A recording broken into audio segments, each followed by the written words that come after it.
Spoštovane udeleženke in udeleženci današnje konference. Vesela sem, da sem lahko danes z vami vsaj preko video nagovora, saj žal danes ne morem biti z vami osebno zaradi neodložljive poti v tujini.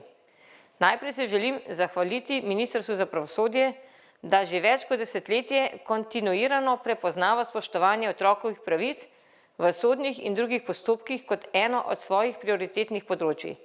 Verjamem, da bo tako tudi v bodoče. Današnja zaključna konferenca projekta Zagotavljanje največje koristi otrok v civilnih sodnih postopkih v Sloveniji naslavlja izjemno pomembno vprašanje sodobne družbe in pravne države. Kako v konkretnih postopkih zagotavljati največje koristi otrok? Kako zagotoviti, da bodo otrokove pravice tudi v sodnih postopkih resnično spoštovane in uresničene? Govoriti o otrokovih pravicah ne pomeni govoriti zgolj o pravnih normah. V središču je dostojanstvo otroka, njegova varnost, občutek videnosti in slišanosti in nenazadnje zaupanje v institucije države. Konvencija Združenih narodov o otrokovih pravicah nedvoumno določa, da morajo biti največje koristi otroka primarno vodilo pri vseh dejavnostih in odločitvah, ki zadevajo otroke. Tudi listina Evropske unije o temeljnih pravicah poudarja pravico otroka do varstva, skrbi in sodelovanja v postopkih, ki vplivajo nanj. Pri varuhu človekovih pravic skozi konkretne primere že vrsto let opozarjamo na dolgotrajne postopke, neenotne prakse, pomanjkanje informacij za otroke in starše, manjko sodnih izvedencev in drugih strokovnjakov ter neprepočasno odločanje sodišč v zadevah, ki odločilno zaznamujejo otrokovo življenje. Otroci, vključeni v različne postopke, pogosto živijo v dolgotrajni negotovosti, konfliktih in stiskah odraslih. Ob tem odrasli pogosto pozabimo, da čas za otroka ne teče enako kot za odraslega. Kar je za sistem nekaj mesecev ali let postopka, je lahko za otroka pomemben del otroštva. Je izgubljeni čas, ki otroka lahko zaznamuje za vse življenje. Mu vzame zaupanje v državo in soljudi. Vsi skupaj smo odgovorni za to, da gradimo okolje, kjer bo glas otroka slišan, upoštevan, kjer bodo varovane otrokove največje koristi, kjer se bo otrok počutil varnega, slišanega, kjer bo otrok subjekt in ne objekt pravic. Zato posebej pozdravljam rezultate tega projekta, ki pogovore o skrbi za otroke premika v konkretna orodja za bolj enotno, strokovno in otrokom prijazno ravnanje v civilnih sodnih postopkih. Smernice, protokoli, usposabljanja in krepitev medinstitucionalnega sodelovanja so pomemben korak k temu, da bodo otrokove pravice bolj zaščitene tudi v praksi. Mnogi koraki so bili narejeni že doslej, tudi na kazenskopravnem področju. Naj omenim pomen hiše za otroke. Njeno vzpostavljanje sem spremljala in sodelovala pri njeni zakonski opredeljenosti od vsega začetka.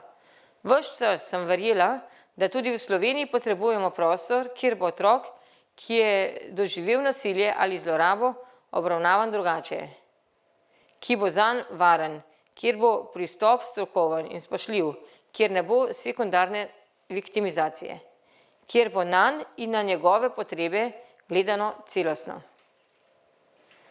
Model Barnahus, ki temelji na Lanzarotski konvenciji Sveta Evrope, pomeni pomemben civilizacijski premik v razumevanju položaja otrok v pravosodnem sistemu.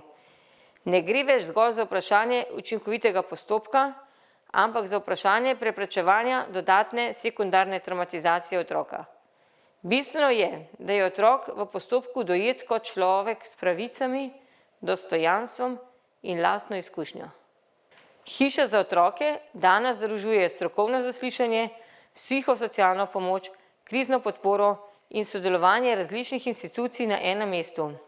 Prav ta multidisciplinarni pristop je tisto, kar lahko otroku omogoči občutek varnosti in zaupanja.